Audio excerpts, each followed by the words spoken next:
Hello, my name is Ashley Perez Marcos, and I just wanted to start off with a little bit of my background with international governance. I have never taken a class regarding anything about international relations or international government, so this class certainly has opened up a huge interest for me in the international relations and political field.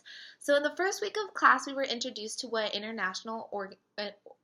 governance was and how it was split up into international organizations, regional organizations, intergovernmental organizations, and non-governmental organizations.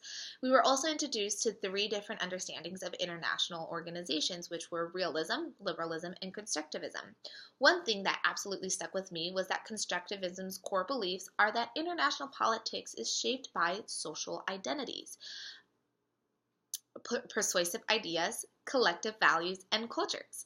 As the lecture mentioned, we see that true constructivism is close to impossible. It's too perfect to work in these days. We want to say that we work in this constructivism mindset, but in reality, we work more in a realistic mindset where states are more self-interested, competing for power and security.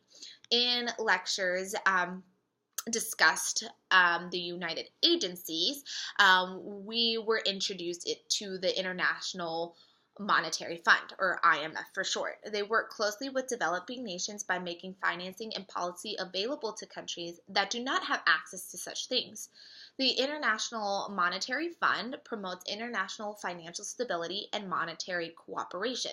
It also seeks to facilitate international trade, promote high employment and sustainable economic growth, and reduce poverty around the world, so it reduced vulnerability everywhere. Something very interesting I learned was that the European Union was created to make it easier for people in Europe to travel, not just to have a common currency, but also to avoid conflict and regulate trade between these nations.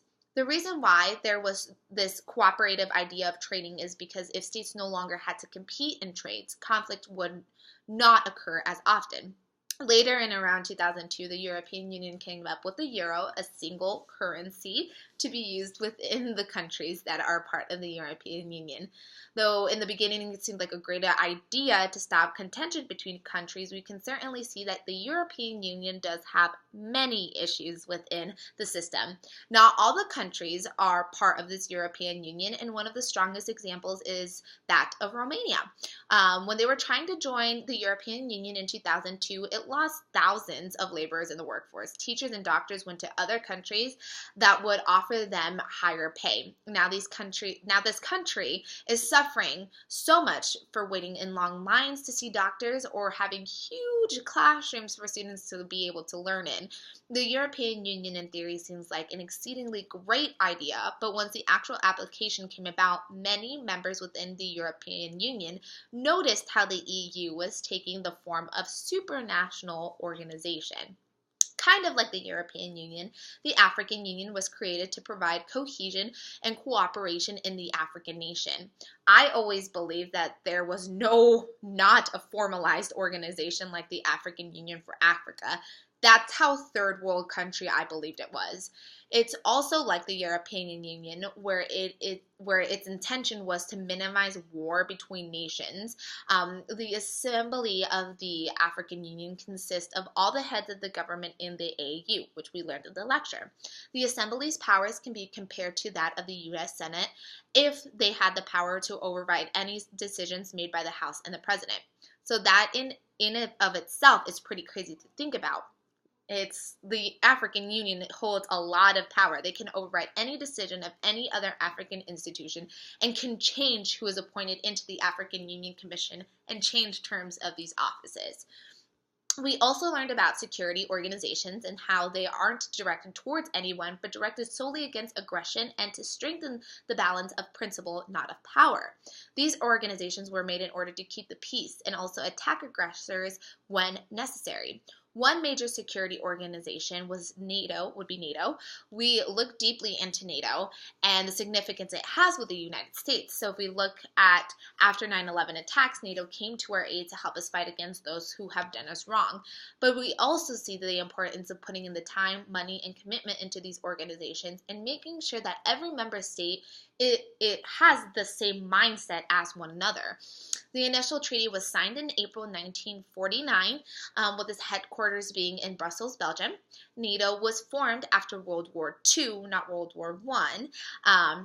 And another interesting fact is that it is a political and military alliance between countries, not just a military alliance. One of the most interesting articles that we read was Himmer and Kazenstein's article. They explain an identity-based theory that security organizations formed around the similar identities of their member states. They used this theory to explain why NATO worked and CETO did not end up working out. They formed so drastically different, but emerged from very similar circumstances.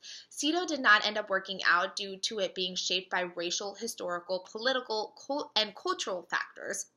Americans viewed Asian states with more suspicion, less trust, and not serving of a multilateral relationship. We learned in our lecture CETO was not as connected as NATO, and the member countries were also not as dedicated to it as they were in NATO. The International Criminal Court is a very controversial organization, which I thought was very interesting. Countries like the United States, Russia, and China have major political influence in the world and refuse to ratify this court. The ICC was formed to prosecute persons, groups, or governments who commit war crimes, aggression, or crimes against humanity. Though, like many organizations, it had problems when it started. The biggest issue was probably ratification. Many countries refused to ratify the ICC because they felt like it imposed on their national sovereignty. As we learned in the lecture and the readings, many now argue that the ICC has become a mere symbol of justice and they do not possess any persecutorial authority. The WTO, or the World Trade Organization, functions as a means to regulate and negotiate trade policies and agreements. I found this very fascinating because I had no idea exactly how it worked.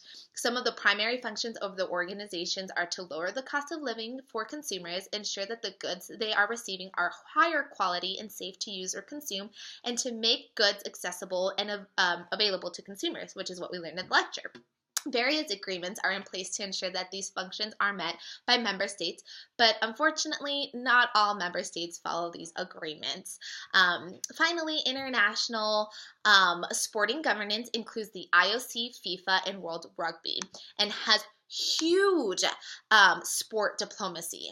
I haven't ever really put much thought into how politically influenced these sporting events were until we learned all of this in the lectures. If we take a look specifically at the Olympics, we can see how much power these organizations really have.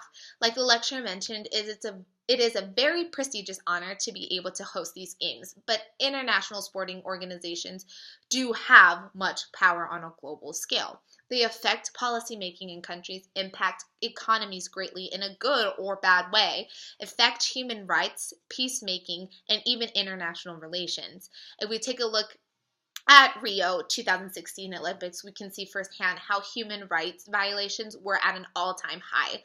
Low-income housing was destroyed to build stadiums and athlete housing that were crumbling and unfinished by the time the games begun.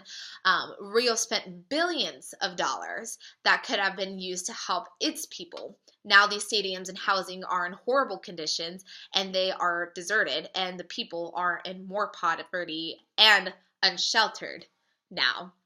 Also, with international sporting governance, we do see how politics weave into the games. For example, with rugby, like the lecture, it mentioned rugby isn't an important sport at all in the United States, but it does play a big part in the rest of the world. Rugby played an important part in the international community, boycotting and protesting apartheid in South Africa. It was successful in changing some policy of the apartheid regime in regards of banning non-whites from a foreign team rugby in South Africa. We see in 1977, all members of the Commonwealth of Nations agreed not to send teams to South Africa to play rugby and not let South Africa to play games in their countries. After the agreement was signed, both England and New Zealand sent their teams on tours to play in South Africa. When the Rugby World Cup was first made in 1987, South Africa was not invited to participate. They were excluded due to the threats of boycott because of everything going on with the Olympics and rugby. So we see how politics does hold a huge place in these international sporting events.